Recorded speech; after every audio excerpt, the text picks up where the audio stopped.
guys, I'm Missniecy, and I want to take y'all on a trip to back down memory lane. I'm here to do a review for the movie Love and Basketball. Let's get into this review. The movie starts off with young Quincy playing basketball with his friends, and young Monica approaches them, and she's wearing a hat. They say something about her being a girl, and when she takes off her hat, they're like, oh man, she is a girl. Young Quincy's like, girls don't know how to play ball, and young Monica's like, I can ball better than you.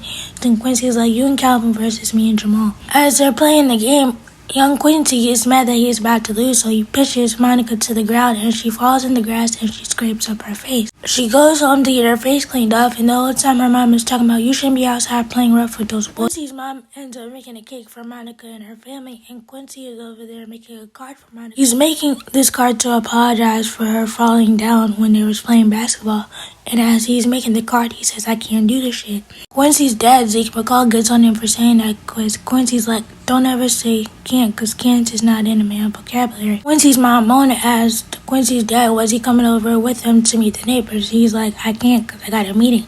And Mona's like, you just had a meeting last week. Quincy and his mom go over to Monica's house to drop off the cake, and as the parents are talking, they realize how different they are. They send the kids in the other room so they can talk, and this is where it gets interesting, because young Quincy's like, how come you can play basketball? Monica's like, I just can.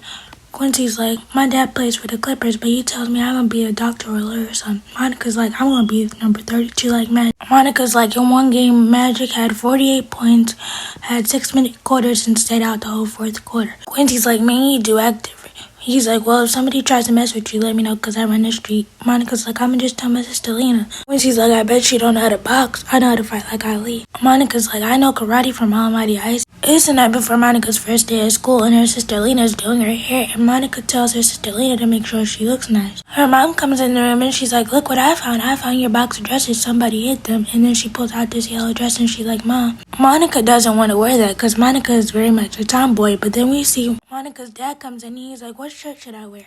And she makes a choice, and he's like, well, can you just iron them both tonight? And that's when we noticed family dynamic. Monica's dad believes that Monica's mom is a homemaker, and Monica's mom does not stand up for herself at all. Over at Quincy's house, Quincy's parents are arguing, and I'm like, no child should be subject to their parents arguing like that.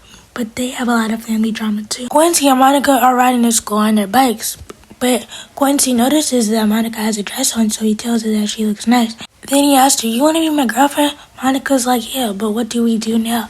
But Quincy's like, I guess we gotta kiss. So they both go behind their house, and they look so nervous to kiss each other because it's both their first kiss, but they both count to 5, and then they kiss each other. Quincy's like, since you're my girlfriend now, you gotta ride on my bike. Monica's like, no I don't. Quincy's like, my dad always rides my mom, so I gotta ride you. Quincy gets mad, and he's like, I don't want to be your boyfriend anymore.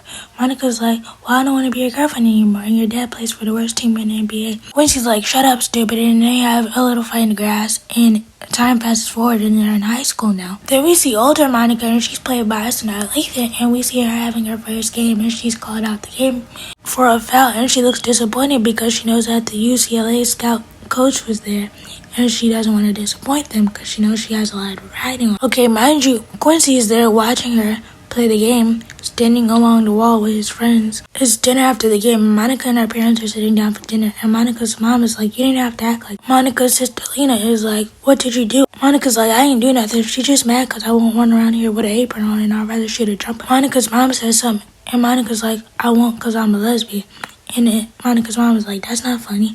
You're walking around here like you shot John. As they're talking, Monica is watching Quincy out the window kiss some girl. Monica's parents are trying to make career decisions that Monica is not willing to make.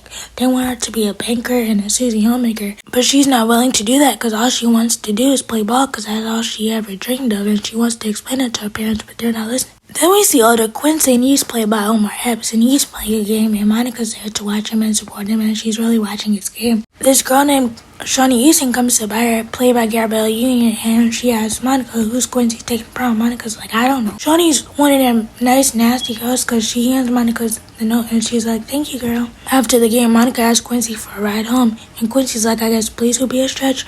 Monica's like, look, I'll just be a stretch. Then we get in the car, and Monica hands him the note, and he's like, who's this from?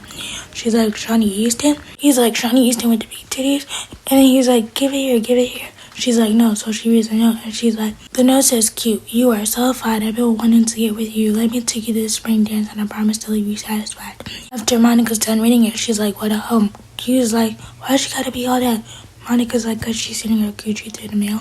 Q's like, I didn't know you care so much. Monica's like, I don't. Q's like, who you going to the dance with anyway, Spalding? Monica's like, who's Spalding? So she rolls over the basketball in her hand and she realizes it says Spalding on it. Q is like, that's why you're not getting recruited. Monica's like, who said I'm not getting recruited? Q is like, you're hot behind temper, that's who. Monica says, I'm not the one who put this guy here when we were 11 years old because he was about to lose. Q is like, if you don't fix your attitude, nobody's going to recruit you. Monica's like, well, you jump in some guy's face and you get a pat on your back. When I do it, I get told to sit down and act like a lady. I'm a ball player. Q is like, with a jacked up attitude. Monica's like, I didn't know you care so much. Q is like, I don't. It's the night before the big game, and Monica's sitting down getting her hair braided by her sister, and then talking about the spring dance and who's Monica going to take to the spring dance as a date. And her sister Lena, played by Regina Hallselder, he's from my college, and I told him you look like me. And then they start describing him how tall he is, and Monica's like, I can't even walk in heels. Monica starts asking her sister, has she ever been in love? And Lena's like, why? This is the moment where we realize that Monica's actually in love with Q, but she doesn't know how to tell him. Monica loses her big game and she starts to break down and cry because she realizes this might be her chance of not getting into college. Q does not reach out to her at all, which is crazy to me because she's always been there for him, but he can't be there for her. It's the night of the spring dance as Monica is getting ready for the dance, and her and mom share a cute moment, but Monica tells her, I shouldn't have to be dressed up all like this for you to notice me. Monica expresses her hurt for her mom not being there for her games, but Monica's mom is overshadowing that moment because she gives Monica her grandmother's pearls to wear to the dance, and Monica's mom tells her she looks beautiful, but Monica doesn't see it. Then we get to the spring dance, and Monica's date is played by Boris Kojo, and Boris Kojo is trying to talk to her and take her jacket. You and Shawnee come over to talk to Monica, and of course Shawnee had to say something smart. She's like, I didn't know Nike made dresses. And they're only saying this because they never seen Monica in a dress before. And when Shawnee leaves, Q comes over to talk to Monica by herself, and he's like, you look nice. Monica was like, I guess you took Shawnee, huh? Q was like, you was late. You wasn't even going to ask her, so I don't even know why you lying to yourself and that girl like that. You know you wasn't going to ask her because you had all the time and opportunity to. And as they're talking, Brian comes over and asks her, does she want to dance? So she gets up and dances. And the song that they're dancing to is, I want to be your man, want to be your man. And while they're dancing with their respective dates, Monica is looking at Quincy and Quincy is looking at Monica. I'm like, if y'all don't say something about... I used to think that this scene was so romantic, but now that I watch it as an adult, it's not romantic at all. Why aren't y'all speaking on how y'all truly feel? It's after the spring dance and Monica is home and she has to sneak through her window. And as she's sneaking through her window, she sees a letter from a college that she really wanted to get into, but she's scared to open it, so she calls for Q to open it, and he opens his window and he comes over. But first they talk about how the spring dance went. Monica's asking Quincy if Shawnee left him satisfied. He's like, no. And then he asks Monica, did Brian leave her satisfied? She's like, no. He took me somewhere, he started kissing on me, but I wasn't with it.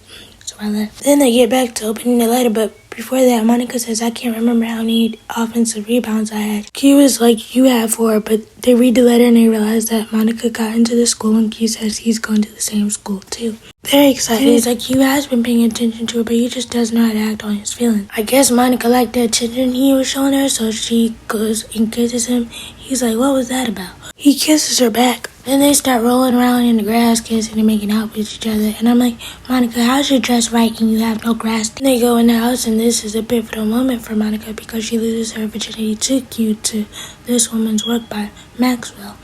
And this only furthers her love for Q that she has already been having. Then we fast forward to college, and Monica realizes that college is not like high school, and it's a whole different ballgame.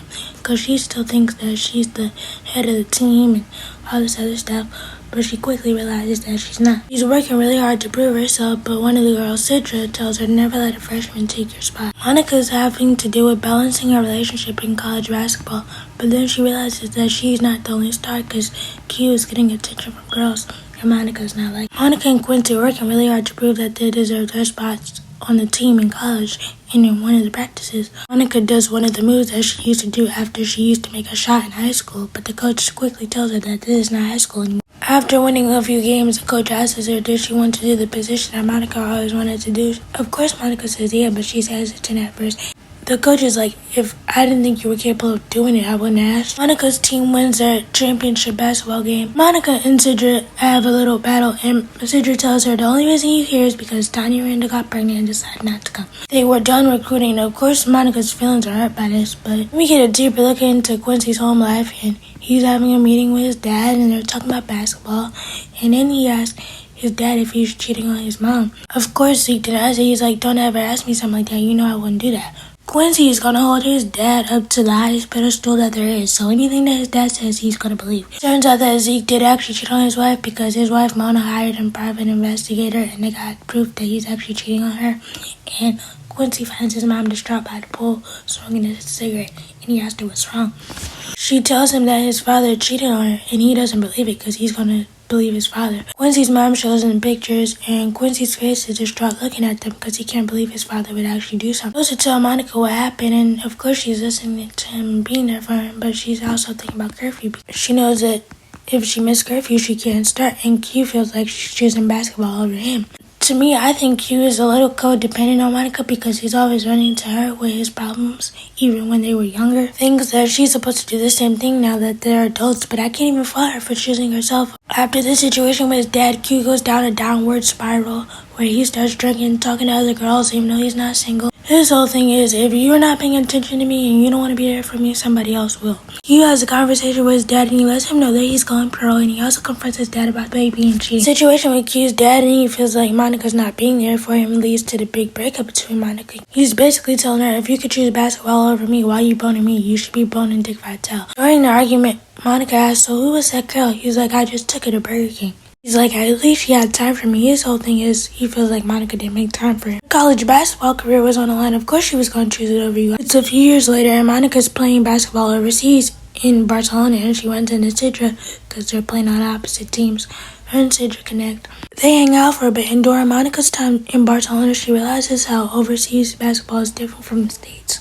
The whole time she's in Barcelona, she's realizing that basketball is not fun for her anymore, so she goes back home and she gets a job at the bank. Q winds up going pro and playing for the Lakers, and in one game he tears his ACL and he ends up in the hospital, so Monica goes to visit him. They catch up, and you could clearly see that Monica still has feelings for him, but Q drops a bomb on her when his fiance walks in. Kira, played by Tyra Banks. Q introduces the ladies, and he's like, Monica, this is my fiance Kira, and Kira, this is my friend Monica. Monica's very hurt by this because she's still in love with this man after all these years, but Kira rubs it in her face and shows her they're visiting Q at the hospital, and Monica getting the devastating news she has a big blowout with her mom, and it ends in a slap. Monica asks her mom what should she do about Q because Monica's still in love. The mom is like, find out where they registered and send him a gift.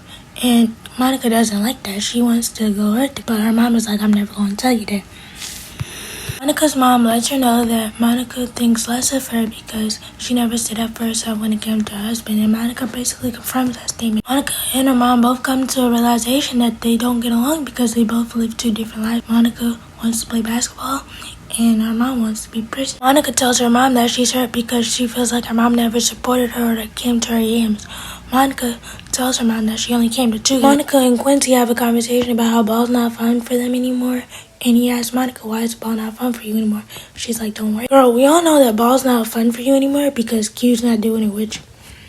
Then Monica's like, we all pictured our life as kids, and it's upsetting when it doesn't turn out that way, but it's okay. Q's not playing pro no more because he tore his ACL, so he can't play. He's like, I'm sorry I didn't invite you to the wedding. Monica wouldn't have came if you invited her anyway, Q. She doesn't want to see you marry another woman. She wants you to be with her.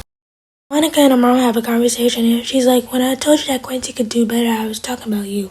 Monica takes this newfound confidence boost that she got from her mama and runs with it. She's like, I know what I'm gonna do. This girl decides she wants to be a homewrecker, so she goes to tell Quincy that I'll play you for your heart. He was like, you just can't spring this on somebody who's 2 weeks away from getting married. He was like, you still think the sun rises and sets on your behind. Monica basically tells him, if I lose, I'll buy you a wedding gift, but if I win, you come back to me. And I'm like, girl, it don't work like that.